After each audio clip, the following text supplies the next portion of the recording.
¿Qué tal? ¿Cómo están? Buenas noches, bienvenidas, bienvenidos a las noticias. Impuestos más altos a quienes ganen sobre 4 millones de pesos. Tributos especiales a los altos patrimonios y a aquellos propietarios que arrienden viviendas. Bueno, son parte de los contenidos de la reforma tributaria que fue presentada en La Moneda por el presidente Boric. ¿Qué más considera esta iniciativa? Presta atención. Y se acabó la espera. Con un abrazo con su ministro de Hacienda, el presidente Gabriel Boric oficializó la presentación de la reforma tributaria, el corazón de su programa de gobierno, con el que pretende recaudar 4,2 puntos del PIB, o sea, 12.000 millones de dólares para financiar su agenda social. Esta reforma es por una mayor equidad, por una mayor cohesión social y no es en contra de nadie. Es para una mejor distribución de la riqueza que entre todos generamos. Reforma tributaria que propone combatir la evasión y la elusión, así como también plantea que personas con salarios superiores a los 4 millones de pesos paguen más impuestos. Otra novedad es que establece un tributo al patrimonio, donde personas que tengan riquezas superiores a los 4,9 millones de dólares deberán pagar una tasa de 1%. Aquella tasa sube a 1,8% para aquellos casos en que el patrimonio supere los 14,7 millones de dólares. El gobierno, en términos de los propósitos de esta reforma, no solamente está buscando generar mayor recaudación para financiar sus programas prioritarios por el lado del gasto, sino que también busca fortalecer la progresividad del sistema tributario y también establecer o reconocer el compromiso que significa un aumento de recaudación en términos de un uso eficiente y responsable de los recursos públicos. Pero uno de los anuncios que generó mayor debate tiene que ver con los arriendos. La reforma tributaria propone que todos aquellos propietarios que arrienden viviendas acogidas al DFL2, o sea, hasta 140 metros cuadrados, deberán pagar impuestos.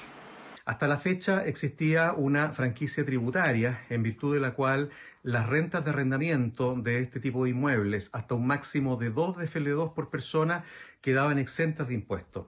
La reforma ahora está proponiendo que las rentas de arrendamiento de este tipo de viviendas siempre queden afectas a impuestos. La reforma propone una reducción en el impuesto que pagan las empresas desde 27 a 25%, siempre y cuando ese 2% restante sea invertido en productividad. Los gremios empresariales acusaron que no hubo suficiente diálogo antes de la presentación de este proyecto. Para mí los diálogos es cuando tú escuchas, rebates, discutes y acuerdas. Y ese proceso fue parcial. Claro que faltó, de hecho nosotros nos fuimos convocados a esos diálogos, por lo tanto no sabemos qué es lo que hay detrás de cada una de las propuestas que hoy día planteó el ministro y eso sí lo encontramos lamentable. Contexto económico que también inquieta a otro exministro de Hacienda. Estamos frente a una reforma que es muy ambiciosa y que nos dejaría de implementarse 2 puntos por sobre la OCDE y más de 6 puntos del PIB por sobre Latinoamérica. ¿Por qué es importante también compararnos con Latinoamérica? Porque nosotros competimos con ellos a la hora de atraer capitales extranjeros. Entonces, esto está reduciendo nuestra competitividad. Reforma tributaria que ya está presentada. El martes el ministro de Hacienda aterriza en el Congreso para dar el vamos al trámite legislativo de este emblemático proyecto.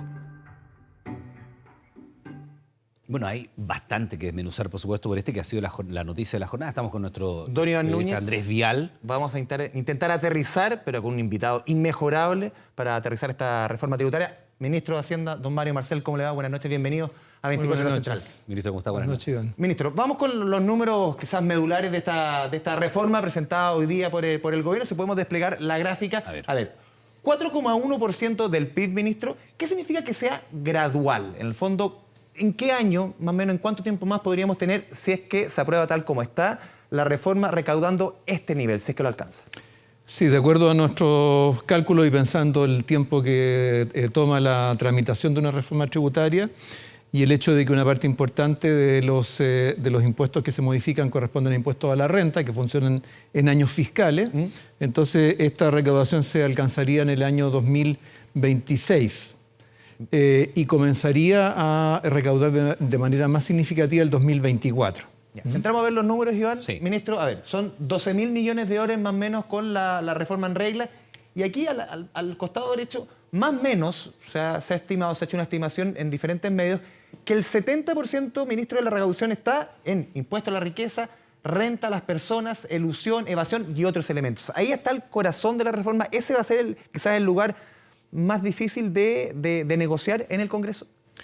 O sea, hay distintas maneras de agregarlo. Lo que es cierto es que lo que está acá en esta lista corresponde a lo que va a ir incluido en un proyecto, claro, que es el que va a ser presentado en la Cámara de Diputados en la próxima semana. Ministro, ahí dice impuesto a las riquezas, a los patrimonios. ¿Es distinto del impuesto a los súper ricos, que es parte también de la discusión, claro, que estuvo presente durante tanto tiempo? Sí, el impuesto a los súper ricos, cuando se planteó, que fue creo que a fines del 2019, comienzo del 2020, se planteaba como un impuesto por una sola vez y a un grupo muy reducido de personas, y como que, por así decirlo, personalizaba el impuesto. Para nosotros aquí lo importante, más que las personas, es el hecho gravado, que en este caso es la riqueza. El patrimonio. Sí. El patrimonio, que en este caso, como seguramente vamos a ver a continuación, sí, más adelante, es cierto, lo estamos gravando para patrimonios de 5 millones de dólares hacia arriba. Ministro, entremos también en la siguiente gráfica, a ver, ¿dónde va esa plata? Que es importante. ¿Para qué se busca recaudar? El impuesto a la renta, esto está bien resumido para que la gente entienda, son bastante más elementos. El impuesto a la renta, las subidas, y también el impuesto a la riqueza, derechos sociales. Aquí, salud, PGU, el sistema de cuidados que se busca implementar. Esto va, obviamente, quizás a lo medular de las reformas estructurales del gobierno, ¿no?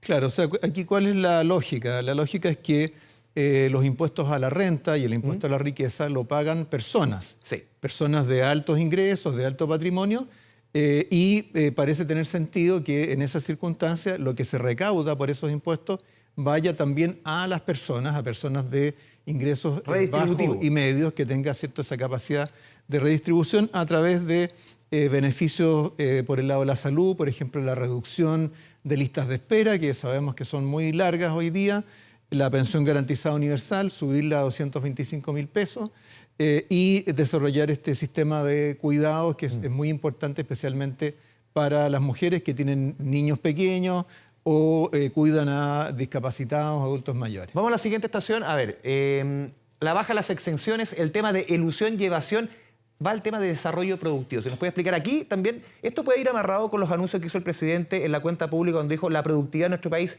tiene que aumentar un 1,5% por lo menos de aquí a que finalice su gobierno.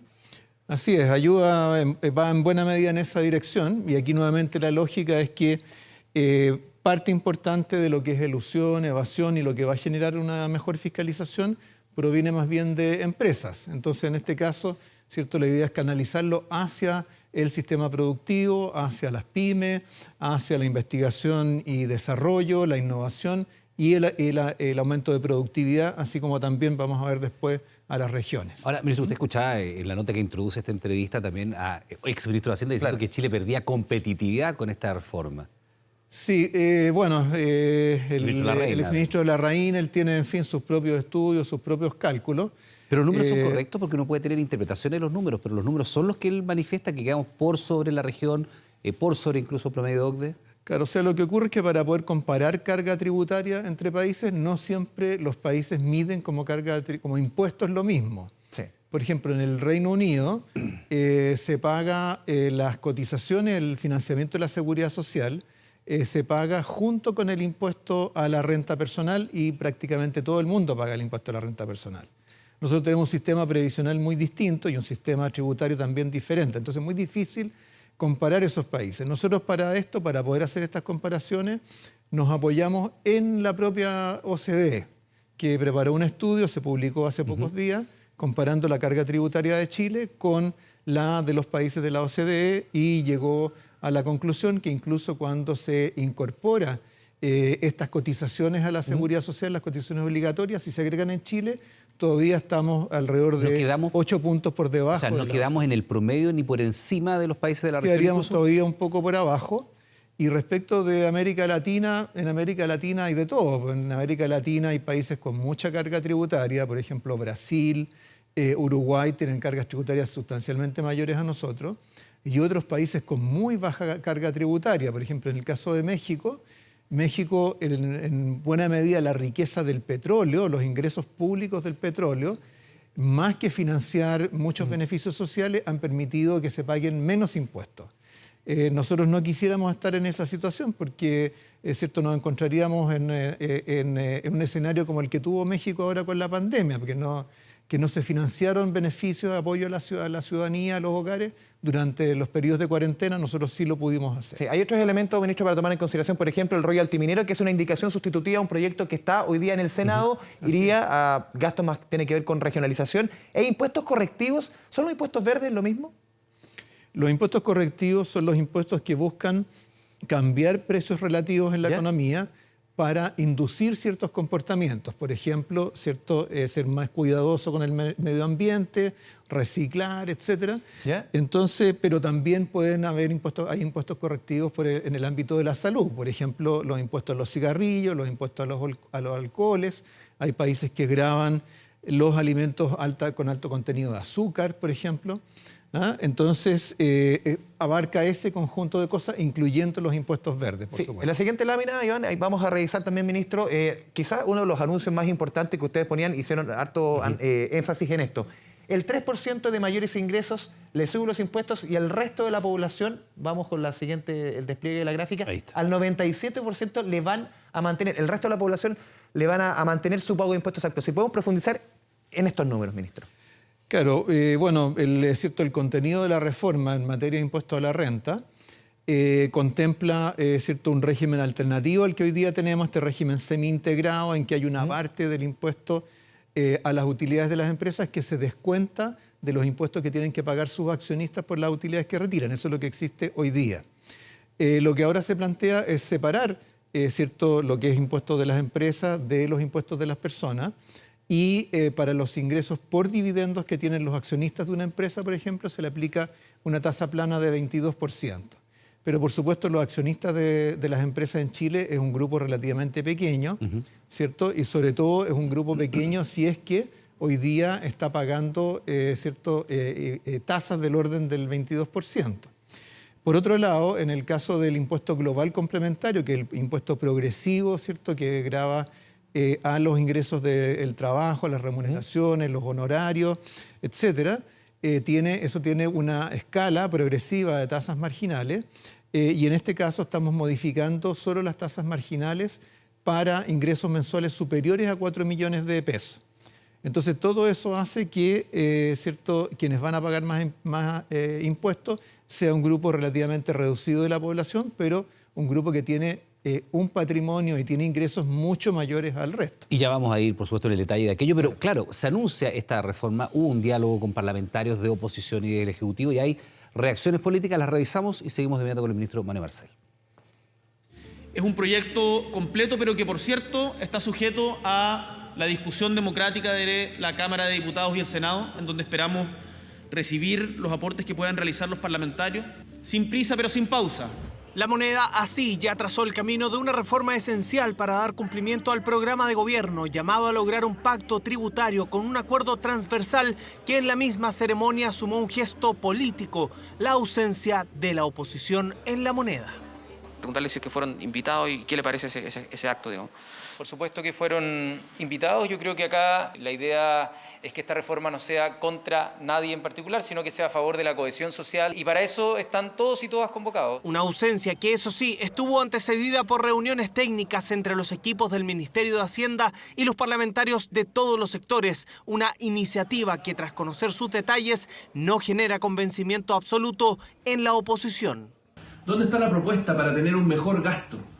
Lo necesario es que si necesitamos más recursos, el Estado ponga una parte y los privados otra. Es muy amplio y abarca a personas de altos ingresos y también a sectores de clase media. ¿Cómo influye eso en la inversión? Espero que el gobierno cumpla con su rol de escucharnos. Proceso de diálogos que ahora deben dar paso a la acción legislativa definida en dos grandes etapas. La primera comenzará la próxima semana con el ingreso de la indicación sustitutiva a la ley del royalty que está en el Senado. Además, a la Cámara se van a ingresar las modificaciones a renta, patrimonio y código tributario que durante julio tendrán un periodo de audiencias para avanzar todo lo posible antes del ingreso de la ley de presupuestos. Posteriormente, finalizando este año, se va a incorporar al debate iniciativas sobre los impuestos correctivos y las rentas regionales. Yo espero que todos estemos a la altura para construir una mayoría y un consenso transversal y que los grandes empresarios no se opongan. Las regiones van a ser las principales beneficiadas de esta reforma tributaria y para eso esperamos no encontrar pequeñeces políticas. Reforma que para la oposición carece de medidas concretas para enfrentar la inflación, lo que a largo plazo podría incluso, a su juicio, perjudicar la generación de empleos. Es una reforma que en nuestra opinión va a afectar gravemente a la inversión. Podamos tramitarla lo antes posible y de esa forma tener los recursos necesarios para hacer las reformas que nos hemos comprometido. Hay que agregarle elementos que tengan que ver con la reactivación económica. ¿Qué mejor certeza y seguridad si la reforma tributaria ojalá la podríamos tener despachada desde el Congreso a fines de año? Plazos que podrían encontrar complicaciones en el debate parlamentario, donde incluso en el oficialismo existen dudas por alguna de las medidas, como el impuesto para los propietarios que arriendan viviendas, medidas que son parte de una de las reformas más importantes de esta administración, pilar de los cambios estructurales comprometidos en el programa de gobierno. Estamos desmenuzando este proyecto de reforma tributaria aquí en el estudio junto al ministro de Hacienda, Mario Marcel. Ministro, queremos ir con la siguiente gráfica, pero quiero también ir con un punto que se repetía mucho desde la oposición, el efecto en la inversión. Y aquí hay un elemento que es bien importante, que se abre la ventana a la posibilidad de que el impuesto a las empresas baje de 27 a 25% con una condición.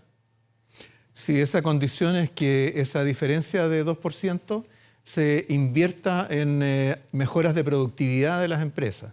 Aquí tenemos que acordarnos, el presidente en el discurso del 1 de junio señaló que uno de nuestros desafíos que teníamos como país es aumentar la productividad, porque esta en promedio ha estado estancada durante los últimos 10 años y es un determinante muy importante del crecimiento. Entonces aquí, desde la reforma tributaria, vamos a tener un aporte en ese sentido. En el tema del impuesto a la renta, el impuesto que va obviamente a los sueldos que ganan los chilenos. Y acá está este 3% de la población que debería modificar su base impositiva. A ver, alza para los sueldos sobre 4 millones de pesos mensuales, una de las medidas más importantes también.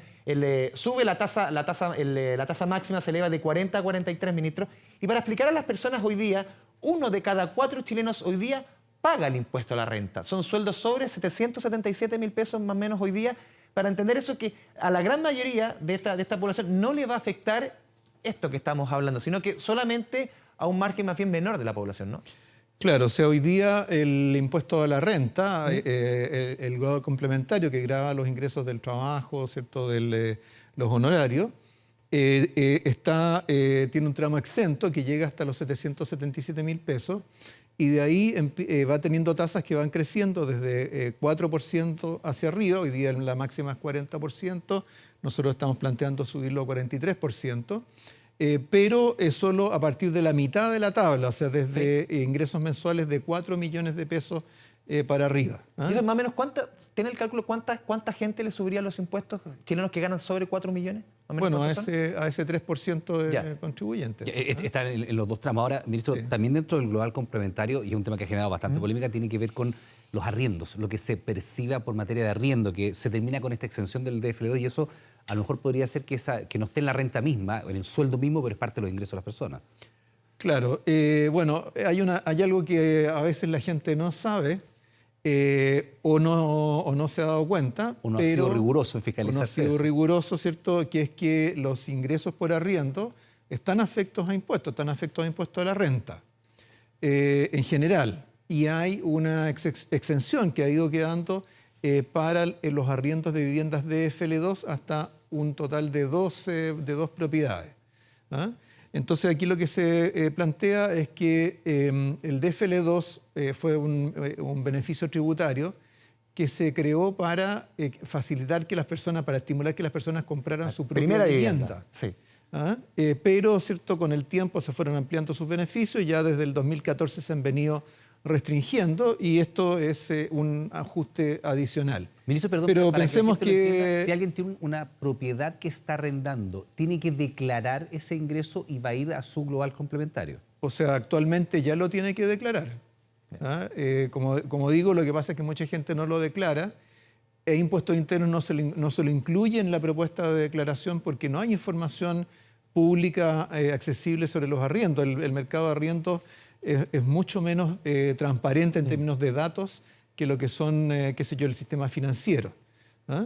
Pero lo que hay que tener claro es que, ¿cierto?, la escala del global complementario sigue siendo esta. O sea, alguien que arrienda ¿cierto?, una propiedad de FL2 y que lo arrienda, por ejemplo, por 500.000 pesos, y esa es su renta principal, va a caer dentro del tramo exento del global complementario. Entonces, igual no va a pagar impuestos. Esto es solo relevante en la medida que sus ingresos totales vayan subiendo de esta cifra. Ministro, uno de los puntos más relevantes, tú lo mencionabas antes, Iván, el impuesto a la riqueza. Pasemos a la última gráfica que hemos preparado respecto a la reforma tributaria. A ver, personas con patrimonio entre 4,9 y 14,7 millones de dólares, una tasa de 1% anual. Las personas con un patrimonio entre 14,7 para arriba, una tasa de 1,8, son más o menos 6.300 personas. Si vemos la última parte de la gráfica, las que tenían afectas a este impuesto a la riqueza. Y aquí ha estado la conversación, ministro, y la polémica respecto a si es que es posible recaudar lo que busca recaudar el gobierno. Si es que es un instrumento que recauda lo que... Porque en muchos otros países han puesto impuestos más o menos parecidos a esto y los han terminado abandonando. ¿Qué le responde usted a esas críticas que han venido también de ex director de impuestos externos como Michel Llorrat? Claro, bueno, hay muchas experiencias de impuestos al patrimonio en el mundo, incluso nosotros mismos en Chile la tuvimos en los años 60. Los países donde el impuesto al patrimonio ha ido perdiendo capacidad para recaudar han sido normalmente países que han partido de muy abajo en la aplicación del impuesto al patrimonio, entonces ha afectado a mucha gente. En este caso, como vemos acá, ¿cierto?, estamos hablando solamente de 6.300 personas en Chile, que son en principio las que tienen un patrimonio superior a los 5 millones de dólares. Otro factor que ha debilitado los impuestos al patrimonio en el mundo es que se le van agregando muchas exenciones, muchos descuentos, entonces se va reduciendo y reduciendo la base del impuesto. En este caso estamos tratando de tener un sistema lo más claro, transparente y fácil de aplicar para valorar las propiedades, porque cuando hablamos de patrimonio, ¿cierto?, hablamos de participación en sociedades, inversiones financieras, bienes raíces, vehículos, en fin. Ministro, perdón, ¿y este impuesto al patrimonio, qué se diferencia del impuesto a los súper ricos? ¿Es lo mismo? ¿No es lo mismo? ¿Es fácil de fiscalizar eso? Porque usted está hablando de vehículos, joyas, obras de arte estarán incluidos en eso. ¿Cómo se va a fiscalizar eso? ¿Qué tan fácil va a ser entrar a un hogar y decir, vamos a ver cuál es su patrimonio real? O más bien, ¿qué tan fácil es eludir esta riqueza? Sí, bueno, dejemos claro que en la definición de patrimonio se excluye activos por valores inferiores a los 100.000 dólares. Entonces, joyas, cuadros, en fin, ese tipo de cosas no van sumándose. No, eso no se considera, es muy difícil de valorar, en fin, requiere, ¿cierto?, por así decirlo, un grado de intrusividad de la administración tributaria que es muy... Los activos inmobiliarios, inversiones, por supuesto, los activos grandes, los valores que son importantes, ¿cierto?, para determinar un patrimonio. ¿Y qué tan diferente es eso del impuesto a los súper ricos, ministro? El impuesto a los súper ricos se planteó, yo diría, como un poco como lo decía el presidente, como un impuesto contra alguien.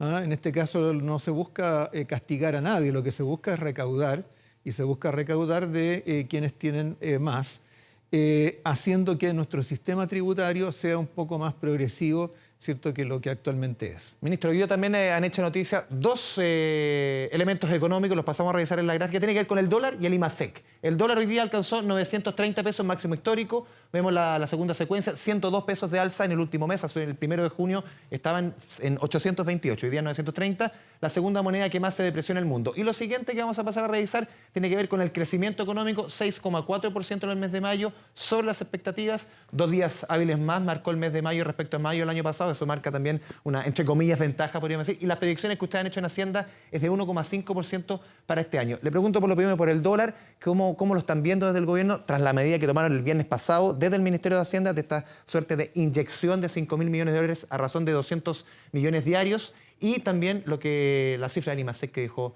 este mes de mayo? Claro, bueno, lo que definió el Ministerio de Hacienda la semana pasada fue que Hacienda, digamos, en virtud de las emisiones de bonos en mercados internacionales, en virtud de ingresos del cobre, tenía una caja en dólares importante, pero ¿cierto?, nosotros como Estado no gastamos en dólares, gastamos en pesos. Y eso, por lo tanto, había que convertirlo a pesos en algún momento. Dado los valores a los cuales ha llegado el dólar, parece conveniente hacerlo ahora y no esperar a más adelante y por lo tanto se definió hacer esa conversión en este periodo. Pero claramente lo que sucede en el mundo parece que es más fuerte, ¿o no? Nuevamente, esto no busca incidir sobre el tipo de cambio. No se buscó intervenir. ¿Cierto? Aquí en Chile la política cambiaria la hace el Banco Central. Y cuando hay una intervención cambiaria es el Banco Central el que la hace, ¿cierto? La última la tuvimos en noviembre del 2019, yo era presidente del Banco Central en aquella época. En ese momento dijimos con todas sus letras, esto es una intervención porque vemos un grado de volatilidad muy alto del tipo de cambio. Ministro, es muy difícil decirlo, pero ¿podemos llegar a tener un dólar a 1.000 pesos? Es una complejidad, pero porque hasta hace poco tú lo decías, nuestro techo era hasta hace poco 700. En Hacienda después las predicciones 800. no gustan mucho. No, claro, pero hay que plantearlo. 850, 900, 930 máximo histórico. ¿Se podrá llegar a un dólar a 1.000 pesos? ¿Es posible?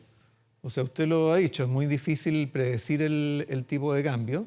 Pero que lo diga yo no tiene el peso que diga usted como ministro de Hacienda. Claro, no, pero sobre todo en situaciones como la actual, donde hay una parte importante del aumento del dólar que ha tenido que ver con factores externos. El dólar se ha estado apreciando en todo el mundo respecto de otras monedas muy fuertemente porque, ¿cierto? En Estados Unidos la Reserva Federal, o sea, el Banco Central de allá, ha estado subiendo las tasas de interés por sobre lo que se esperaba hasta hace un tiempo, muy por sobre el ritmo de aumento de tasas de interés que históricamente ha aplicado la Reserva Federal. Entonces eso ha apreciado al dólar en todo el mundo. Por otro lado, el dólar, como sabemos, es refugio cuando se ven mayores riesgos. Hoy día se habla de riesgos de recesión en algunos países. Y por último, en nuestro caso particular, hay una caída importante del precio del cobre. Y por último, ministro, el IMASEC, que conocimos hoy, ese 6,4%, muy por sobre las expectativas, pero lo conversamos justamente en la previa de esta entrevista. Deja un sabor de que ya la economía definitivamente, se hace ciertas comparaciones técnicas que usted me explicaba, definitivamente se está desacelerando, ¿no?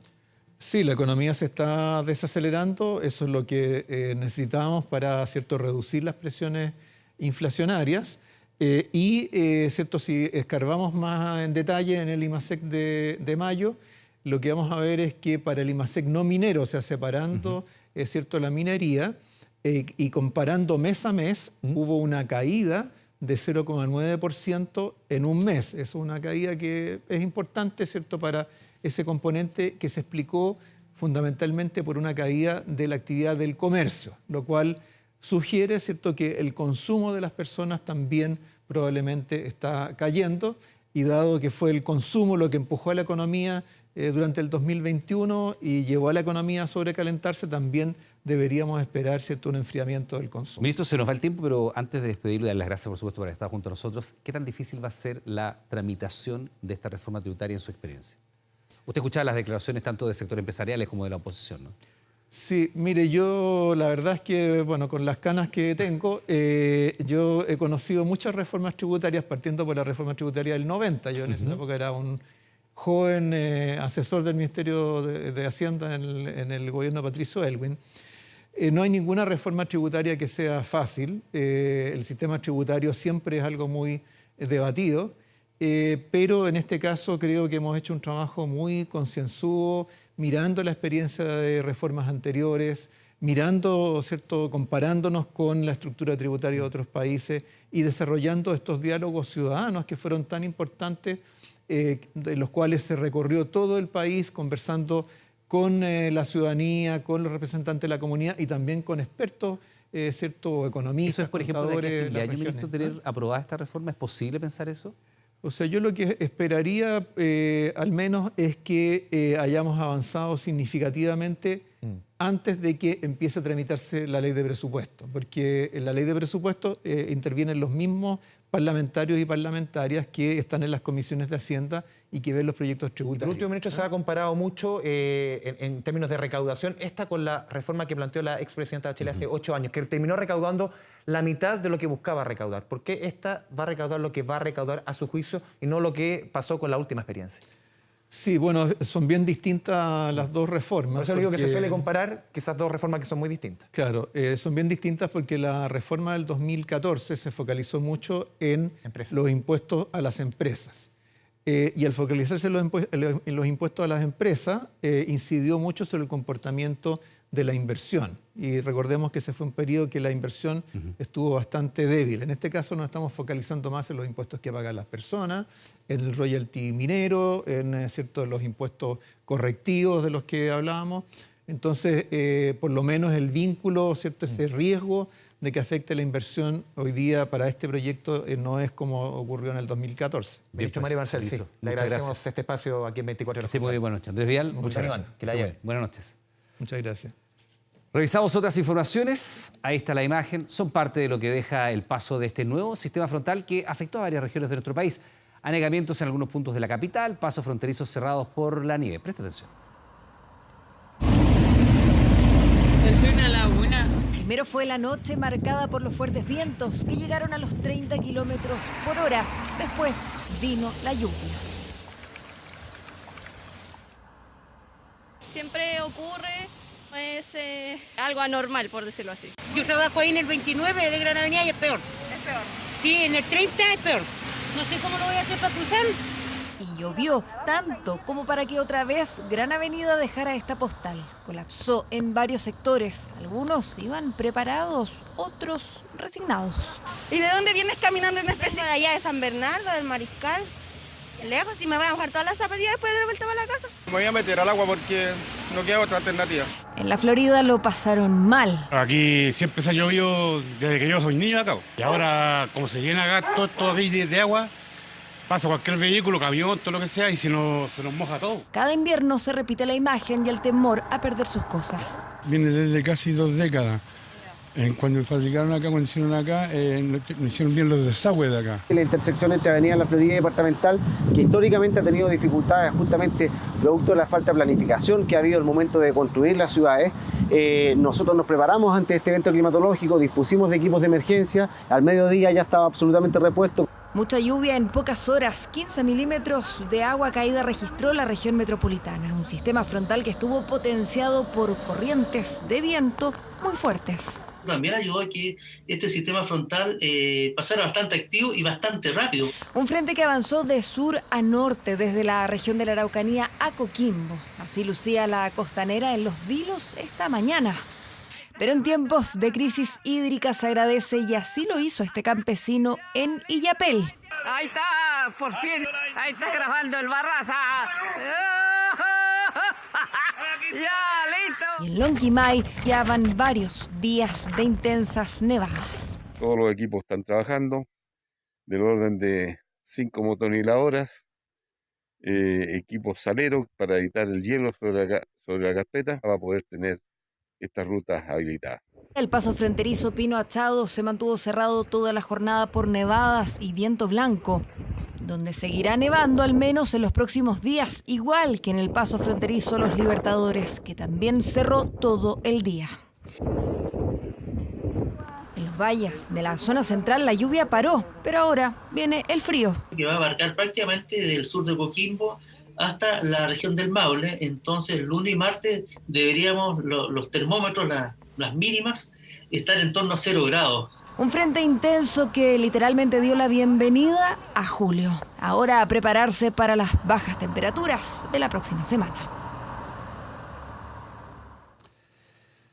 Una mujer fue arrastrada mar adentro cuando estaba paseando por la playa junto a su hijo y un sobrino en el inicio de las vacaciones de invierno. Esta tragedia ocurrió tras un inesperado desprendimiento de arena producto de las fuertes lluvias.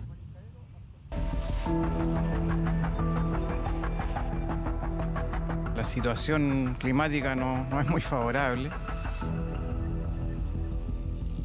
El viento, la lluvia y las marejadas complicaron la búsqueda de la mujer de 45 años, que fue arrastrada mar adentro en el sector mariscadero de Peyúgue. Se abrió con fuerza, se nota, porque la boca del río tiene 6 metros, 7 metros de ancho. Llegó desde Rengo el miércoles a pasar las vacaciones de invierno con familiares. La tarde de este jueves caminaba por el borde costero junto a su hijo y un sobrino, ambos menores de edad, cuando la arena se dio empujada por la acumulación de agua producto de las lluvias. La ruptura de la desembocadura los alcanzó y los tres fueron arrastrados hacia el mar, pero la única que no pudo salir fue la mujer, de la cual solo se han recuperado sus zapatillas. Pero venían por este tema de las vacaciones de invierno de los niños, o sea, venían por alrededor de una semana. Lo que me explicaba mi hijo ayer cuando me llamó, que las condiciones eran buenas, o sea, ayer había sol acá. Y por eso que se llegaron, digamos, a la playa, pero nunca pensaron que se iba, ¿cómo se llama?, a desmoronar este pedazo de arena grande que ustedes ven ahí. Y cayeron los tres al agua, o sea, cayeron los dos lolos y ella, y ellos lograron salir por sus medios, pero ella, por lo que dice mi hijo, la agarró una ola y se la llevó hacia adentro. Las primeras horas de búsqueda fueron interrumpidas por la oscuridad y la intensa lluvia, que de forma intermitente se repitió este viernes, cuando diversos organismos participaron en el rastreo. Por tierra y aire, Armada, bomberos, carabineros y voluntarios se organizaron para encontrarla. Pero la lluvia, el viento y las marejadas hicieron que la jornada terminara sin noticias. El operativo se reanuda este sábado. Hay unos frentes de mal tiempo que se están aproximando y ya la altura de la ola no nos permite poder operar con embarcaciones. Con linterna y todo, carabineros, bomberos, los vecinos de acá, todo. Así que de eso no se ha descansado de hacer esto. Hoy día temprano también anduvo gente que estuvo anoche. Durante el día, las paredes de arena seguían cediendo, un terreno peligroso que vecinos dicen anteriormente había colapsado, aunque no a este nivel y sin dejar víctimas. Un llamado a la precaución en el inicio de las vacaciones de invierno. Son situaciones que nadie puede prever porque son espontáneas. Hay que observar cuál es el comportamiento de las mareas para no incurrir en imprudencia o estar muy cercanos a la rompiente de la ola o donde pueda ser arrastrado. Fueron cerca de 3 los kilómetros rastreados por 80 personas, mientras la familia afectada miraba de cerca cómo las condiciones meteorológicas impedían una búsqueda más exhaustiva. Una angustia que también han vivido silenciosamente en un trágico inicio de vacaciones. Durante esta mañana, el presidente Gabriel Boric sostuvo una conversación telefónica con el mandatario de Ucrania, Volodymyr Zelensky. El diálogo entre ambos mandatarios duró alrededor de 25 minutos, tiempo en el que el presidente Boric manifestó su solidaridad con el pueblo ucraniano y además la disposición de Chile para apoyar las condenas a la invasión rusa en los distintos organismos internacionales. Así lo manifestó el propio mandatario a través de su cuenta de Twitter, donde aseguró que Ucrania tiene un amigo en América del Sur, tanto ahora como cuando termine la guerra, en una jornada donde se reportaron 18 fallecidos tras un ataque ruso en la ciudad de Odessa. Volodymyr Zelensky, en tanto, agradeció el apoyo y la colaboración del mandatario chileno, también a través de sus redes sociales. Bueno, ya fue publicada la llamada ley Devuélveme mi casa, que acelera el desalojo de arrendatarios morosos y de comportamiento irresponsable. Una normativa que viene a dar una mano a miles de arrendadores que hoy pelean por recuperar sus viviendas. ¿Cómo serán los pasos a seguir? Y los plazos los vemos en el siguiente informe. No has pagado, ¿saben cuánto debe? 1.400.000 debe. Deben cuentas en este caso de luz, que son como aproximadamente 550.000 pesos. Uno ya llega a soñar con la cuestión, con los sinvergüenza. Testimonios que se repiten y son más habituales de lo que se piensa. Dueños de viviendas que sufren con la morosidad de sus arrendatarios, daños a sus inmuebles e incluso a ellos cuando van a reclamar lo suyo. ¿Qué sabes tú? ¿Qué sabes tú? ¿Qué sabes tú lo que ha pasado? ¿Viste? ¿Así son? Dime, caballero. Al menos para saber cuánto le va a costar. ¡Ah! ¡Le vio la pistola! ¿Por qué me amenazan con una pistola? Realidad no muy lejana que le ha tocado vivir a Pamela. El 2019 comenzó a arrendar su casa y desde febrero de este año no ha recibido el pago. Dinero que tiene como único ingreso y que le sirve para pagar la universidad de su hija. Pero eso no sería lo único. Nos asegura que además la han golpeado y amenazado en reiteradas ocasiones. Vino y nos golpeó a mi hija y a mí. Eso ocurrió en febrero, el 5 de febrero a la fecha. Entonces, hasta el día de hoy no se han comunicado conmigo, no han cancelado, tienen cuentas de agua, de luz, y no sé qué hacer. 5 meses de incertidumbre para Pamela, que espera terminen lo antes posible, sobre todo tras la entrada en vigencia de la llamada ley Devuélveme mi casa, que facilita y acelera la restitución de los inmuebles a sus dueños, en caso de que se acredite que los arrendatarios estén morosos en cualquier gasto asociado a la vivienda, también cuando le producen daños o la ocupación ilegal de una casa ajena. el arrendatario me debe, se interpone la demanda y el señor juez le dice, señor, pague, y si el arrendatario no paga, váyase. Tenemos un promedio de 30 a 45 días en que el arrendador y propietario pueda recuperar su propiedad, versus el procedimiento clásico, que tiene un promedio de 6 meses a 1 año. Nueva normativa que alegra a todos quienes han vivido estos procesos. Lo primero es una frustración enorme, porque te das cuenta de que tú estás haciendo las cosas bien, utilizando la institucionalidad, y la institucionalidad no te responde. Relataba Elizabeth la angustia que vivió desde 2019 tras perder su casa a manos de unos arrendatarios que además le adeudaron en total más de 4 millones de pesos. Nos cuenta que fueron 3 años de angustia y que llegaron a su fin recién el mes pasado. Un proceso largo del cual espera nadie más lo viva.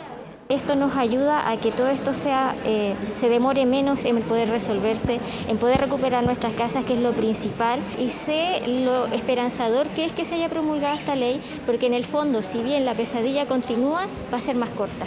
Nueva ley que no solo rige para los inmuebles habitacionales, es para todos los predios urbanos. Es decir, un locatario que tiene problemas con su arrendatario también podría ser efectiva esta normativa. Plazos que ahora vivirá Pamela, que cruza los dedos para volver a tener en sus manos las llaves de su casa. Tengo mucha esperanza. Me agradaría que esto fuera lo más rápido posible. Nuevos beneficios para los dueños de diversos inmuebles que han debido combatir con miles de arrendatarios que se apoderan de manera fraudulenta de lo ajeno. Convención Constitucional. Los convencionales que acusaron un acto abusivo y antirreglamentario este jueves por una modificación al texto constitucional mostraron su desconfianza porque, a su juicio, situaciones de este tipo podrían repetirse. La mesa defendió la legitimidad del cambio en el documento. La mesa de la convención modificó el texto final. Una acusación que levantó una nueva polémica al interior del ex Congreso, la que tensionó el ambiente a puertas del término del proceso constitucional convencional de Vamos por Chile, que acusó a la mesa directiva de modificar parte de uno de los artículos más polémicos del texto, el de la consulta indígena, sin respetar la voz del Pleno. A su juicio, un acto abusivo y antirreglamentario que solicitó dejar sin efecto. Lo que hace la mesa es meterle un pelo más a la sopa, es meterle la mano al texto y generar aún mayor confusiones y debates respecto de cómo interpretar esta norma. Y eso es extremadamente grave. Esta es una polémica del todo artificial, que no tiene ningún sustento y que va en la línea con lo que ha hecho el sector de derecha en esta convención, que es básicamente entorpecer el desarrollo de la misma. El artículo de la polémica reemplaza la expresión «los pueblos y naciones preexistentes al Estado» por la frase «los pueblos y naciones indígenas», alternativa que surgió desde la mesa aprobada por 8 de sus 9 integrantes. Según señaló la directiva en un comunicado, la testera tiene atribuciones para introducir correcciones al texto y aseguran que se utilizó un sinónimo que obedece a las reglas del lenguaje que la convención adoptó para todo el texto.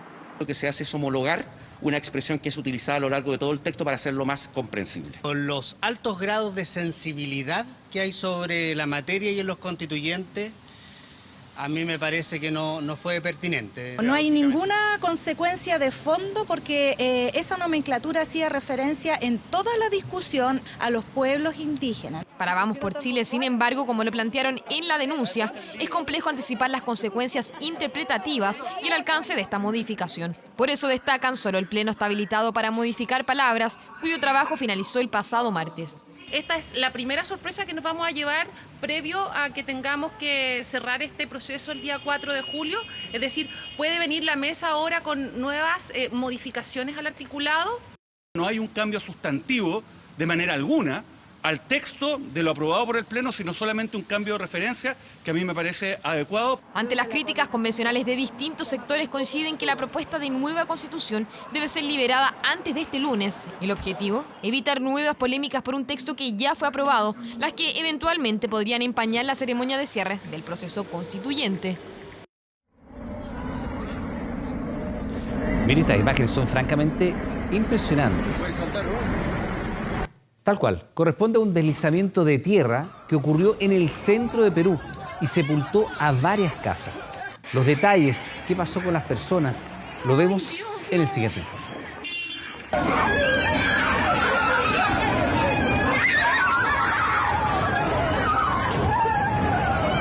Minutos de terror y desesperación se vivieron en el centro de Perú. Dios, no.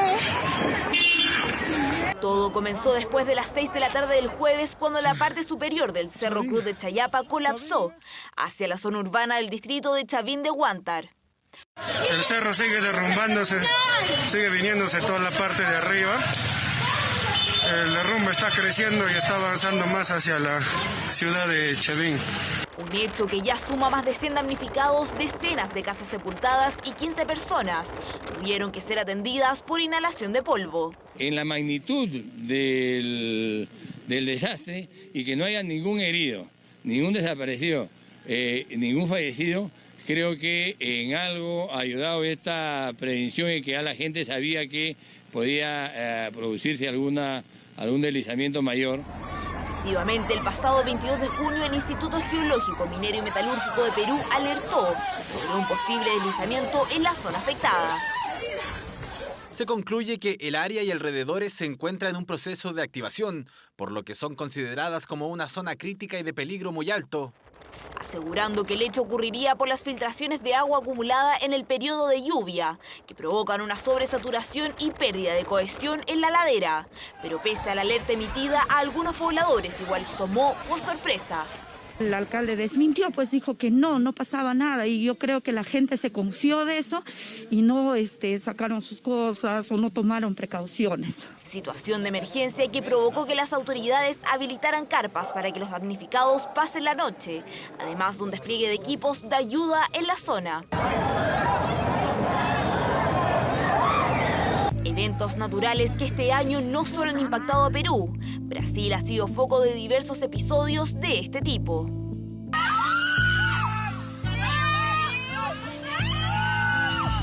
En enero de este año, esta imagen impactaba a estas personas en el estado de Minas Gerais, donde un desprendimiento de roca terminó con la vida de 7 personas y dejó al menos 30 heridos.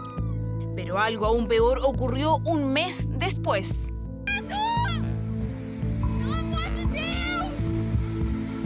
Específicamente en febrero, la ciudad brasileña de Petrópolis fue azotada por al menos 200 deslizamientos de tierra, dejando más de 70 víctimas mortales. Un hecho similar al que ahora afectó a Perú, donde decenas de habitantes de Chavín de Huántar fueron testigos de la destrucción de sus viviendas.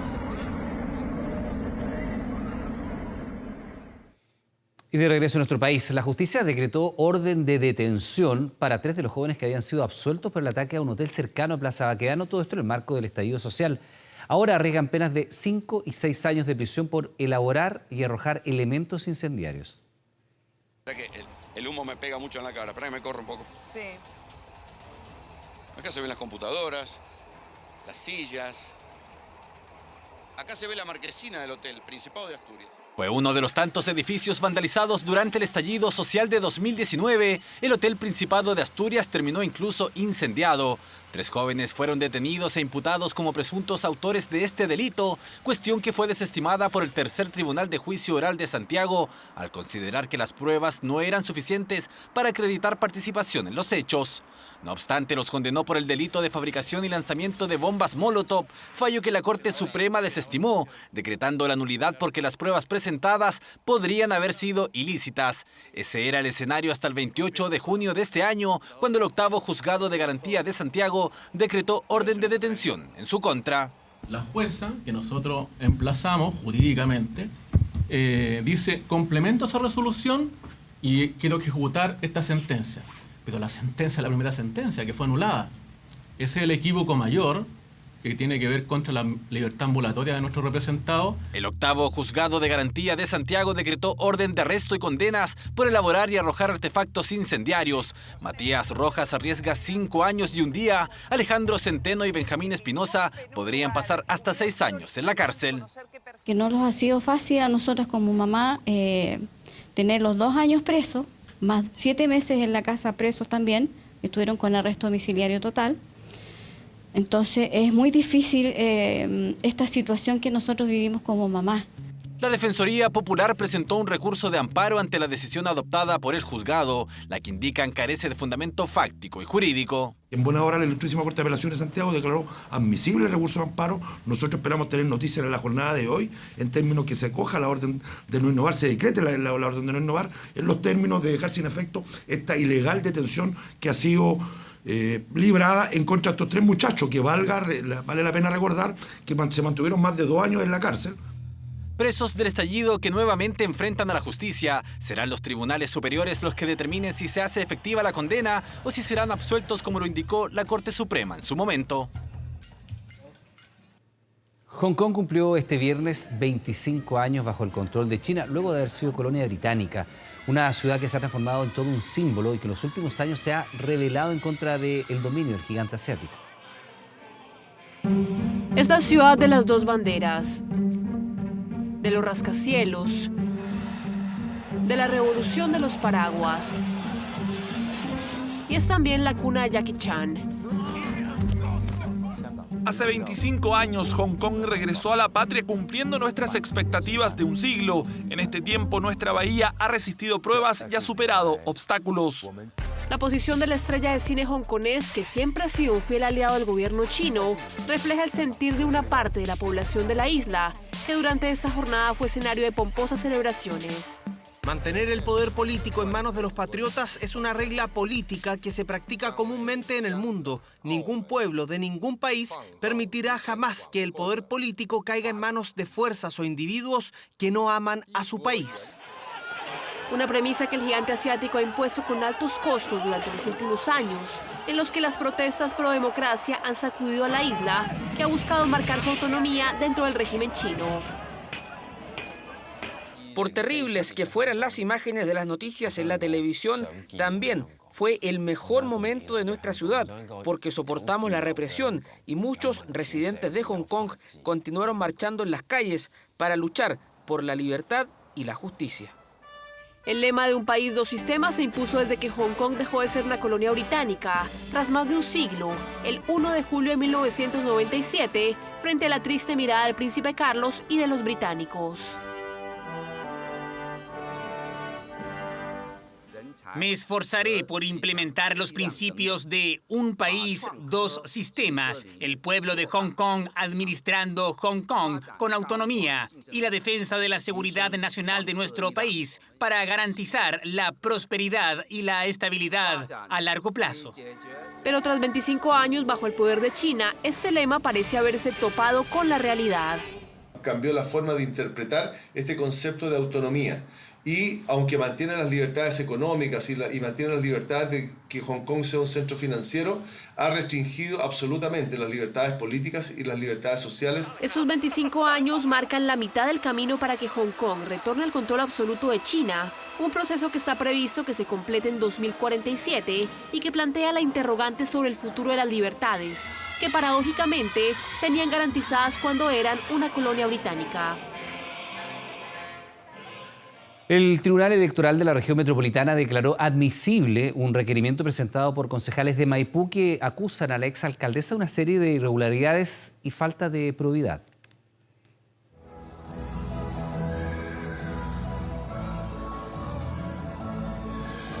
Es parte de la obra La Cenicienta, ballet que fue presentado en Mendoza por la Escuela de las Artes de Maipú en marzo de 2019.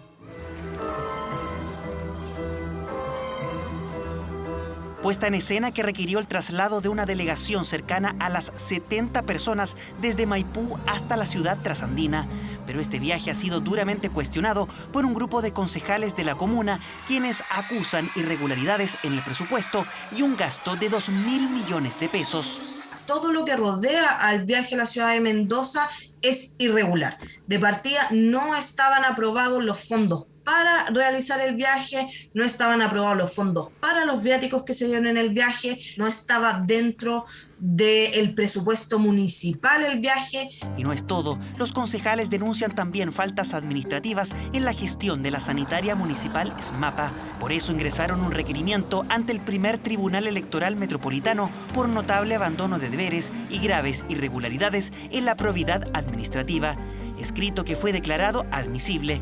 Tenemos al menos 5 figuras distintas en donde la alcaldesa de manera repetitiva, ¿no es cierto?, hizo una falta grave, mediana o algún tipo de falta hacia la probidad. El requerimiento busca que Katy Barriga no pueda ejercer cargos públicos en un plazo de 5 años. Está la denuncia, se declaró admisible, pero ahora también viene un plazo para que la requerida pueda contestar y después de eso viene una etapa de prueba, luego de lo cual el tribunal deberá determinar si es que efectivamente se incurrió en alguna de estas causales. Un requerimiento que se evaluará en paralelo a la querella por presunto fraude al fisco presentada por el actual alcalde de Maipú, Tomás Bodanovich. ¿Qué esperamos? Que se investigue, pues. Y las cosas claritas, usted sabe, si usted no tiene ningún problema, tiene que aclararlo, no, nada más, ¿no es cierto? Las cuentas claras conservan la amistad. No sé si la están investigando todavía, pero es una cosa que pasa en todos los municipios, si no es que sea aquí en Maipú nomás. Intentamos contactar a Katy Barriga, pero no obtuvimos respuesta. A través de su cuenta de Instagram, la exalcaldesa aseguró que todas las acusaciones son falsas. Viajé a firmar un convenio de apoyo cultural a Maipú de Mendoza y acompañé a la Escuela de Danza de Maipú de Chile a presentar su obra. Es vergonzoso que la prensa publique y divulgue que se gastaron 2.000 millones de pesos, cuando el único gasto fueron los pasajes del elenco, profesores y técnicos. La defensa de Katy Barriga deberá presentar en un plazo de 10 días su respuesta ante este requerimiento que podría inhabilitarla de ejercer cargos públicos por 5 años.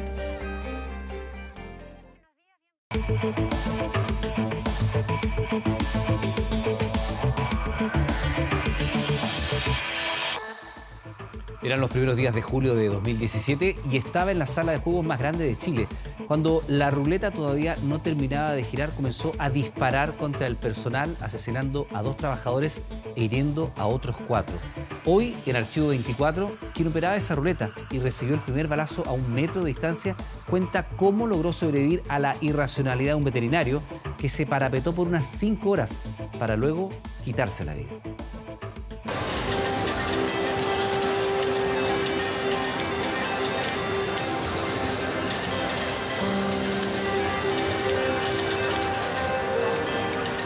Hay 2 muertos y 4 personas heridas. Comenzó a eso de las 12 del día acá en el Casino Monticello. Osvaldo Campos Azócar disparó cerca de 25 proyectiles. La ruleta aún se movía y el veterinario ya estaba sacando su pistola del bolsillo. El Casino Monticello posee la sala de juegos más grande de Chile. En ese lugar, un jugador se transformó en un segundo en un pistolero. Dejó heridas a 4 trabajadores y asesinó a otras 2. Carolina Carreño ese día cumplía 33 años. Venir a trabajar en algo que te gusta y salir de acá en una ambulancia es complejo. La persona que nos asesinó a nuestros compañeros de trabajo se parapetó en un baño. Uno de los guardias de seguridad estaba en el baño. Supuestamente el imputado no sabía que él estaba dentro del lugar y yo creo que nunca supo.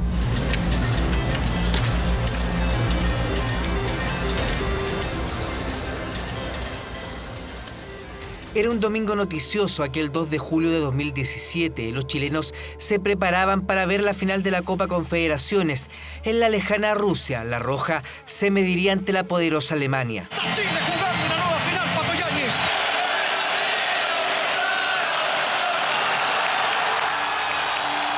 En nuestro país, las primarias de Chile Vamos y el Frente Amplio definirían a sus candidatos y candidatas presidenciales. Vamos a cumplir con nuestro deber cívico, con nuestros compañeros y además de eso vamos a disfrutar el partido. Había que elegir entre 5 precandidatos, 2 del Frente Amplio, 3 de Chile Vamos. Sin embargo, al mediodía, la noticia se trasladó a la sala de juegos más grande de Chile. En el Casino Monticello, una información sin precedentes en el país ocupó el interés y llenó de angustia a los chilenos.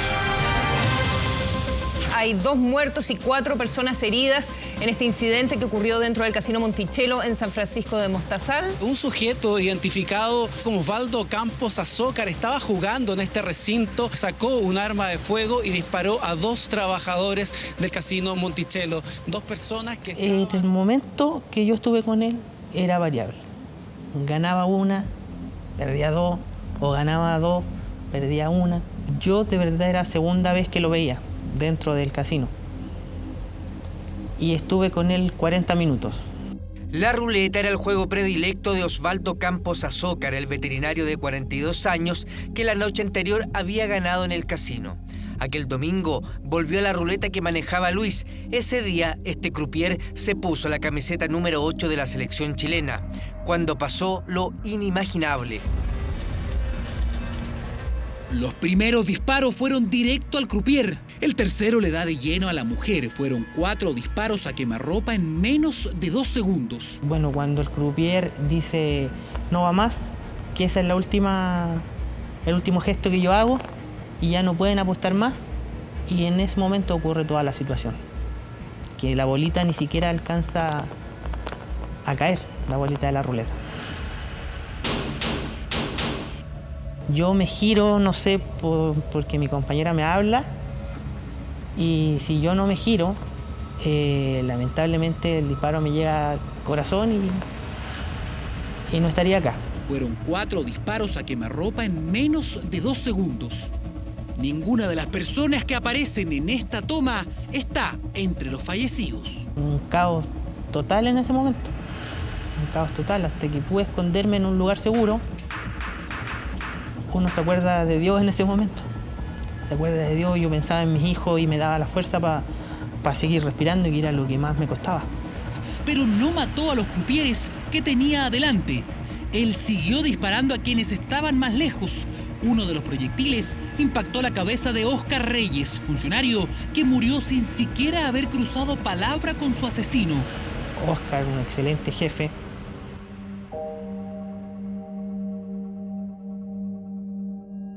Él era gerente, una excelente persona, que se podía conversar con él, tenía buena llegada con la mayoría de los croupiers. El joven rancagüino amante de la música fue retirado por su pareja y parientes bajo estricto silencio. Aquel día había poca gente. Se presume que el tirador esperó el cambio de turno para que en el salón hubiese más personal del casino. Sí, venía el cambio de turno, y cuando se juntó más gente en el lugar de mesa, se ocurre toda esta situación. Siguió disparando en medio del caos y ahí asesinó a Carolina, quien ese día había pedido permiso para irse antes. Estaba de cumpleaños. Y ella siempre destacó, ella siempre tenía un carisma, una personalidad. Ella se destacaba mucho, al igual que Óscar. Maravillosa. Una excelente mujer, excelente amiga.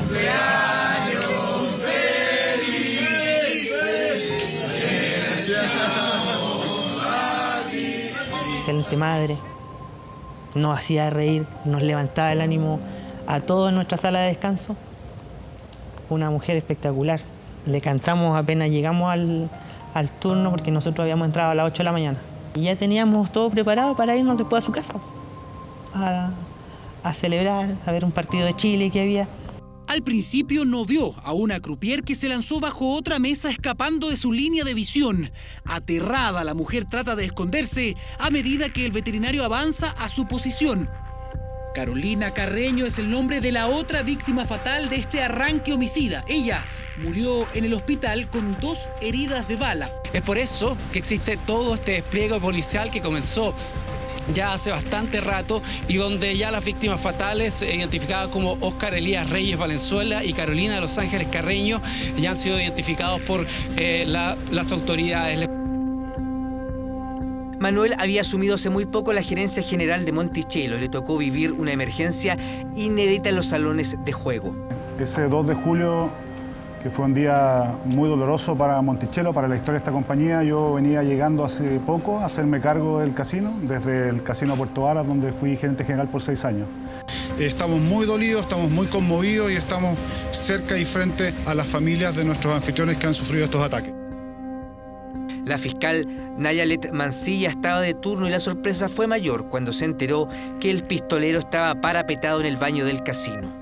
Obviamente empecé a generar instrucciones y lo que más me llamó la atención era que la persona que había efectuado los disparos, que era una persona de sexo masculino de aproximadamente 40 años, todavía se encontraba en el lugar y estaba dentro del casino. Estoy grabando, lo vamos a subir a internet, yo lo estoy grabando y lo voy a subir a internet porque es súper feo lo que está pasando, lo estoy grabando en mi ahí. A mí no me dejaron entrar ni siquiera al baño. Mi nombre es Osvaldo Campos, soy cliente, tengo tarjeta, soy cliente acá del casino. Pero ¿quién era Osvaldo Campos? ¿Por qué había reaccionado así? Comportamiento que no tiene que ver con problemas psicológicos, sino más bien con una forma de vida. Una que ostentaba con autos de lujo, una donde según algunos decía ser superior al resto. En la comuna Maipú, nosotros, en la agrupación a la cual yo presido, es bastante frecuente. Comienza en el año 2001 con denuncias por daños, lesiones graves, estafas, excesos de velocidad. Piense que ese día él había apostado entre juegos de mesa y ruleta, no recuerdo exactamente qué juego, pero aproximadamente 18 millones de pesos. Él había perdido ese día en el casino. Los casinos funcionan de esa manera, ganas, pierdes, y efectivamente en algún minuto todos estos mitos asociados a los casinos indicaban que era un tipo que había perdido mucho. La verdad es que en la noche anterior se había ido ganando, hicimos todo el análisis. Efectivamente, la asociación con problemas con el juego inicial fue descartada posteriormente dado el perfil de este personaje, que tenía muchos problemas psiquiátricos, si me permites decirlo de esa manera. Mi nombre es Osvaldo Campos, soy cliente, tengo tarjeta. No, de muy pocas palabras. Sí, no, gracias. Cuando ganaba, no sé, cero reacción. Diego Rufo también se salvó porque en medio de los disparos simuló estar muerto. O sea, él te agarraba y te ponía 1 millón, ponerle 1,5 millones a rojo y salía negro. Y el tipo nada. Ponía otra vez 1,5 millones y salía otra vez adentro. Y decía, aquí no tiene sangre.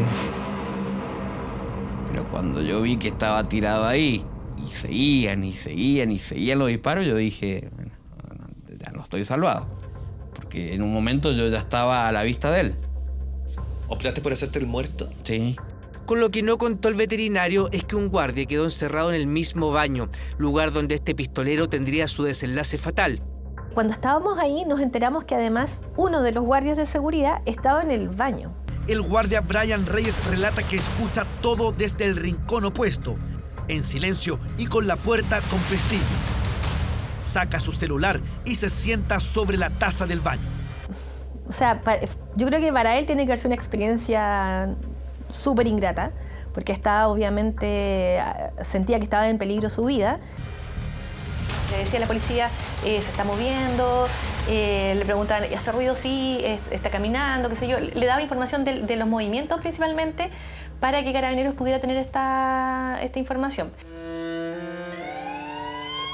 El sujeto se quitó la vida al interior del baño donde estaba parapetado desde las 12 del día.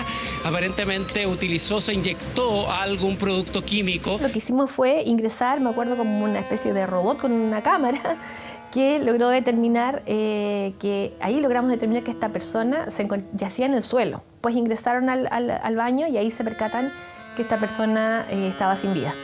En 2018 la madre de Carolina habló con 24 horas.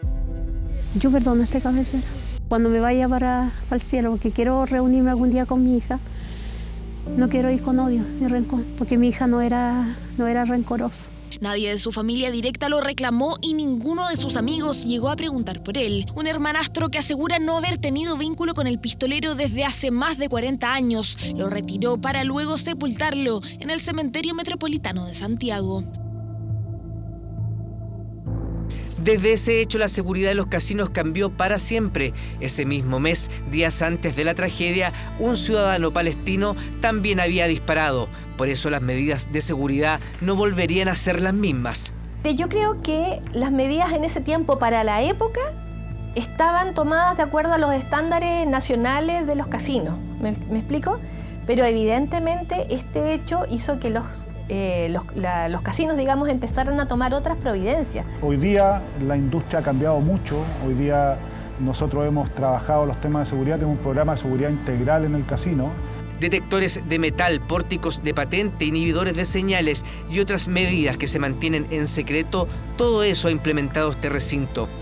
Después de estos hechos hubo un requerimiento normativo por parte de la superintendencia de la incorporación de detectores de metales, máquinas de rayos, etc. Manuel sigue como gerente general. Nos cuenta que ninguno de los heridos volvió a trabajar a Monticello y que los procesos judiciales han seguido su curso. Uno nunca va a olvidar un hecho como este, pensando en que la responsabilidad de mi gente y de mis clientes es parte de mi gestión. La fiscal Mancilla cambió la jefatura de Graneros y hoy es fiscal regional del Ñuble. Nada, fue una investigación compleja, un hecho que realmente yo creo que marcó uno de los hitos, digamos, en investigaciones respecto a mi persona. Luis nunca más volvió a ser croupier y hoy tiene una librería junto a su esposa. Entre sus clientes está el Casino Monticello. Le doy gracias a Dios porque pudo haber sido más trágica mi situación. Yo era el que estaba a metro 20 de esta persona. Lo que ocurrió en esta sala de juegos hizo cambiar para siempre las medidas de seguridad en todos los casinos de Chile. Cada 2 de julio, acá en Monticello, recuerdan a Óscar y a Carolina. Las razones de por qué este veterinario disparó sin misericordia, esas razones él se las llevó a la tumba.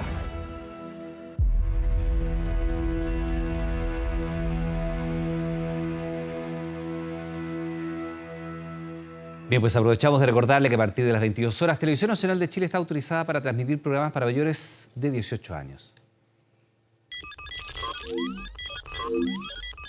Mundo Viral. Ya, es 1 de julio y con la llegada de julio se llega también mucho meme y otros virales. Franco Ferreira con nosotros para revisar precisamente el mundo viral, que es lo que más se comenta por estos días. ¿Cómo está? Llueve y está mojada la carretera. Decía en una de sus canciones Julio Iglesias, justamente hoy día, buenas noches Iván, buenas noches a todo el mundo, justamente hoy día llovió, cayó harta agua y Julio se nos empieza a presentar. Es 1 de julio, lo decías tú, y ya vienen los memes relativos a Julio Iglesias. Quiero que los revisemos, estos son previos a la llegada de este mes. Léelos, por favor. Qué frío parece Julio, pero no es, claro. ¿Está llegando Julio o es mi impresión? Una impresora. Claro, obvio, huelgan las palabras. Julio está a la vuelta de la esquina, lo decíamos ayer. Ahí está. Maravilloso.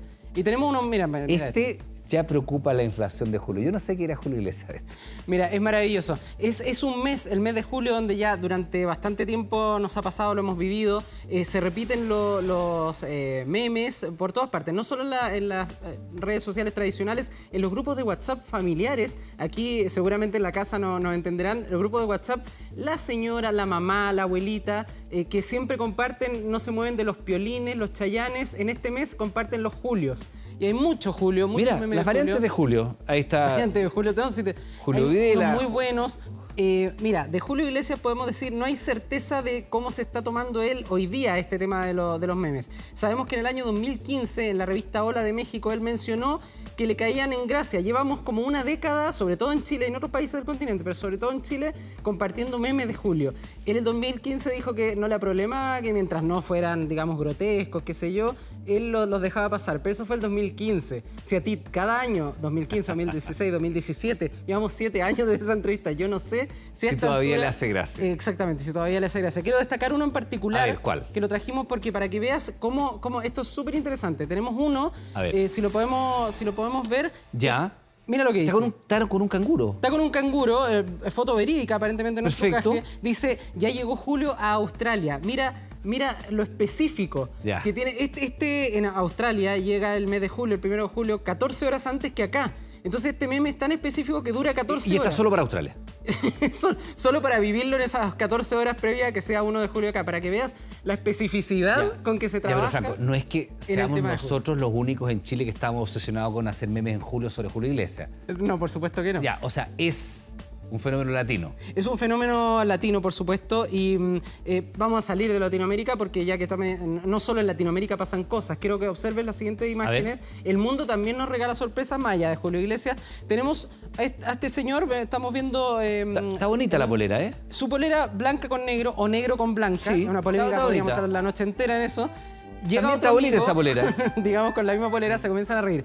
Estos son hombres que vienen con sus parejas. Las mujeres traen a varios amigos. No, pero espérate, ¿otro más? Otro más que llega con la misma polera blanca y negra. Fíjate, es muy interesante y va a llegar ya van 3. Esto nos demuestra, bueno, son amigos todos los traídos por sus esposas a un almuerzo, pero se ve que todas las esposas le regalaron ese día la misma polera en sus casas. Y nos demuestra... No te pasa. Nos demuestra lo dúctiles que somos, digamos, para recibir instrucciones de la pareja. Si nos regalan una polera... Lo macabeos que son. Yo no quería llegar a esas palabras. Pero por favor, pero mira. Pero si la pareja nos regala la polera y nos dice, te pones esta polera hoy día, pero claro, mi amor. Por supuesto, gorda, que la pongo, feliz. Los 5 amigos con la misma polera. Ya, anda a hacer tú la broma inversa. Eso mismo te iba a decir. Costaría un poquito más. 500.000 visitas ya tiene este video y se van propagando, digamos, siguen existiendo. Quiero llevarte al tema que siempre nos convoca, que siempre nos gustan, los perritos. Quiero que veas, esta perrita es una Yorkshire. Ya. Mira. No. Lo que hace es que ve monitos animados, ve cosas en Instagram, videos y ella YouTube. va haciendo... Ella lo maneja. Ella está haciendo el scroll, no te puedo creer. Es increíble. Ella hace uso del celular, del computador, si le pasan uno más grande. Ella se llama Lola. La usuaria de TikTok que subió estos videos se llama Lola Bramsey. Ya. Y ella cuenta, quiero que escuchemos la siguiente declaración porque cuenta qué pasa con su perrita. Escuchémosla. Tiene muchísimas actitudes de nena. Es más, ahora está llorando porque quiere usar la computadora. Despacito. Ya puso un video. Bajar el volumen. Después, como ya saben, es fan de Paw Patrol. Por ejemplo, ahora está viendo un video que no le interesa y no está ladrando. Pero si es Paw Patrol, grita. Paw Patrol son estos dibujos animados de perritos. De perritos. Son dibujos animados de perritos. No, y ahí está. Precisamente. Claro. Ahí está esos que están ahí. Ese maravilloso y ladra mucho cuando está viendo Paw Patrol. Eso es una locura. Ese video en que explica, digamos, la dueña de la perrita lo que pasa con su mascota, ya tiene 57,8 millones de visitas. Ha causado locura increíble. Y vamos con un baile, mira, a quien estamos observando acá, Shakira. Shakira, inolvidable para todos, siempre está presente, acaba de vivir momentos bastante duros por el tema de su relación, digámoslo, pero volvió con este video, y este video es un desafío. Es un desafío. Ella desafía a Shakira. Es lo que se llama un trend. Shakira dijo a todos sus seguidores, hagan este mismo baile, grábense y súbanlo. ¿Lo grabarías? ¿Lo subirías a las redes? Ahí está bailando Shakira. Uno dice, no es tan difícil, porque le hemos visto cosas mucho más complejas. Espérate, ¿cómo que no es tan difícil? Franco, o sea si nosotros hiciéramos eso, terminamos politraumatizados. Yo dije hoy día, comenté, vi el video, dije, no es tan difícil y claro, me dijeron, pero hazlo tú. Y ahí la cosa fue diferente. ¿Lo hiciste? Lo intenté. No lo voy a repetir acá. Maravilloso. Pero 22 millones de visitas ya tiene el día de hoy este video de Shakira, que es un desafío, pero es muy difícil. De hecho, de esos 22 millones de visitantes que han visto el video, han comentado muchos y en general le dicen, Shakira, es Shakira por esto. Ya, y nosotros hemos también contribuido en alguna de las reproducciones al video de Shakira. Franco Ferreira, imágenes de Shakira para irnos a la pausa. Estamos de regreso inmediato, espérenos.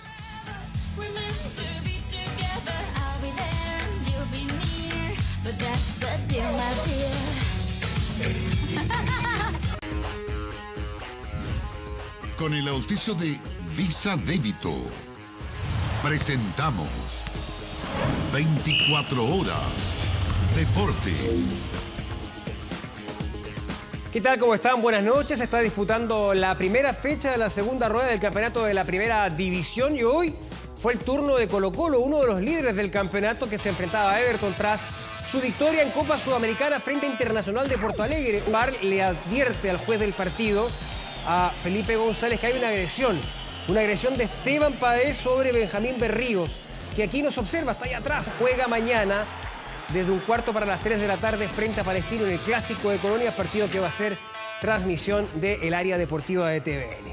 Pasamos a lo que está pasando, a lo que está sucediendo con Arturo Vidal. Hay locura absoluta en Argentina ante la posibilidad de que sea fichaje de Boca Juniors.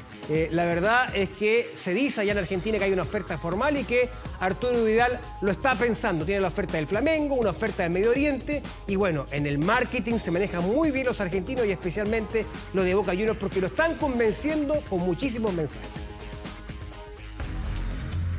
El tema Arturo Vidal. ¿Qué pasa con el rey Arturo? Qué bien le queda la camiseta. La verdad que sería hecho lo que sería en el fútbol argentino. Se van preparando, listan toda su artillería para recibir a Arturo Vidal en Buenos Aires. La propuesta formal ya está hecha. Ahora hay que esperar la respuesta del rey. La camiseta del rey Arturo va a ser la 10. Viene todo muy bien. Él está entusiasmado. Vidal tendría la oferta de Flamengo y una del fútbol del Medio Oriente, pero en Argentina informan que el rey habría optado por jugar en la Bombonera. Vidal es para retenerlo y tener y potenciar a un plantel como Boca. Coincido, para mí debería ser parte de un proyecto deportivo. Las principales portadas de los medios deportivos trascendinos tenían a Vidal como protagonista. En Boca ya le están haciendo un espacio al volante chileno. De hecho, el cupo extranjero sería dado por el colombiano Jorman Campuzano, que sería enviado a préstamo. Pero si viene Vidal, ¿a quién sacamos? Hay oferta por Campuzano, está preparando el territorio para si se cierra lo de Vidal. Pero nació para jugar acá. Esos son jugadores estrella, ¿no? Lo dijo Riquelme este mes, pero hace años lo había mencionado Maradona. ¿Cuál es el mejor jugador de América hoy día, Diego? ¿Cuál es el que más le gusta? Para mí, James Rodríguez. Me gusta mucho el chileno Vidal. Es un jugador para Boca. Para el mundo, Boca, Vidal nació para jugar en el cuadro Ceneice. La propuesta ya está sobre la mesa ahora. Solo falta la respuesta del Rey. Gana un viaje doble a la Copa Mundial de la FIFA Qatar 2022. Consulta bases y condiciones en visa.cl. Hablábamos hace un instante del interés que hay por estudiar en Brasil, en Argentina, en Medio Oriente. No pasa lo mismo con Alexis Sánchez, que tiene un alto salario en Inter de Milán y es el principal obstáculo para encontrar un nuevo club. Hasta ahora todo indica que se podría quedar incluso en el equipo lombardo.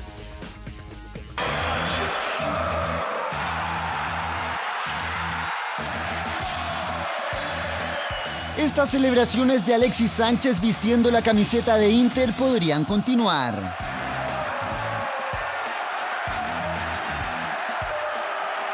El equipo de Maravilla sigue sin recibir una oferta formal por su carta. Sampaoli incluso renunció al Olympique de Marsella porque pidió al chileno y ellos ni siquiera consultaron. Nadie ha ofertado por él, por lo que su futuro podría seguir teñido de nero azzurro. Dobbiamo lottare, stare tutti insieme con il compagni y con lo importante. En Italia, el goleador histórico de La Roja percibe 7 millones de euros por temporada, cifra que de momento lo hace inalcanzable para muchos clubes.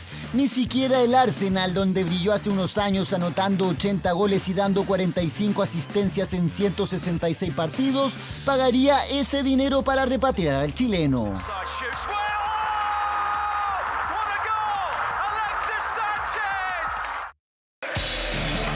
En tanto, en Inter, las llegadas de Asllani, Onana y el retorno del gran amigo de Alexis, Romelu Lukaku, han tranquilizado al técnico Inzaghi, que incluso barajaría la chance de quedarse con el 7 pese a que el nombre de Paulo Dybala sigue rondando por el barrio San Siro.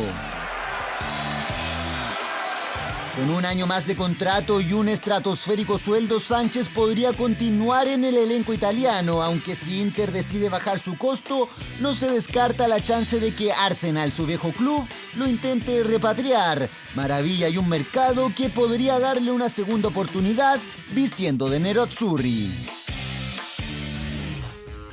Hablemos del Mundial, de la Copa del Mundo de Qatar, que está a la vuelta de la esquina y se anuncian cambios importantes en el VAR. Dice la FIFA que va a mejorar la tecnología para el cobro del fuera de juego.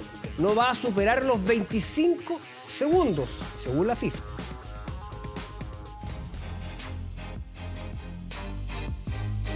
Fue el sistema instaurado por la FIFA para terminar con las injusticias y los escándalos arbitrales. Para algunos necesario, para otros una tecnología que amenaza la belleza del fútbol. Sabemos que cuando se analiza una jugada compleja el tiempo vuela. Los eternos segundos antes de la decisión final del árbitro siempre han sido un problema. Ahora, para el Mundial de Qatar 2022, la FIFA anuncia cambios. Habrá dos nuevas tecnologías. Una será la del fuera de juego semiautomática y la otra es la pelota conectada. 12 cámaras instaladas bajo los techos de cada estadio captarán los movimientos del balón y hasta 29 puntos de datos de cada jugador 50 veces por segundo. Todo para calcular posiciones exactas sobre el terreno de juego.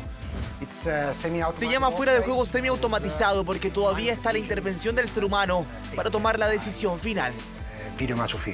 Además, el balón oficial de Qatar 2022 tendrá en su interior una unidad de medición inercial que enviará un paquete de datos 500 veces por segundo para detectar con precisión el momento en el que este es golpeado.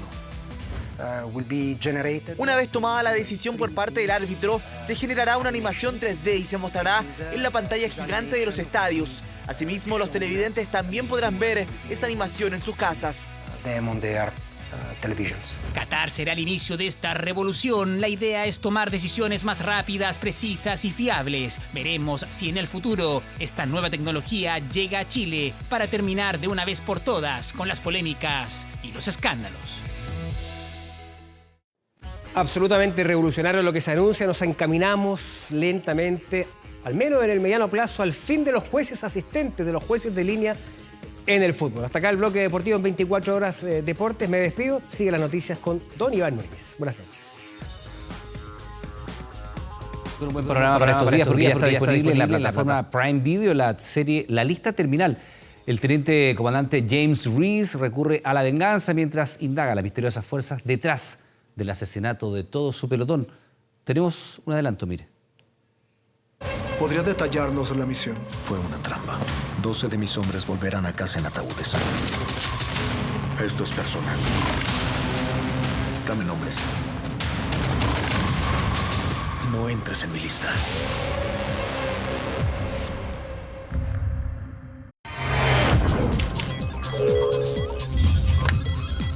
...24horas.cl. Atención porque después de la lluvia, por supuesto, vienen las heladas y hay que prepararse porque, de acuerdo a la Dirección Meteorológica de Chile, va a haber mínimas para los próximos días que van a bordear los 0 grados. Esto entre las regiones de Valparaíso al Biobío. Que lo mejor conocer el detalle del informe para tu región en 24horas.cl. Bien, pues terminan las noticias, pero ahora lo dejamos invitados a ver nuestro más bestseller, Mi Villano Favorito 2, para comenzar bien las vacaciones de invierno. Que tenga buenas noches. Cuando llegan las vacaciones, ellos se transforman. Eso sí que asusta. Y no hay quien los pueda detener. Pero relájate, porque tenemos la solución. Este viernes,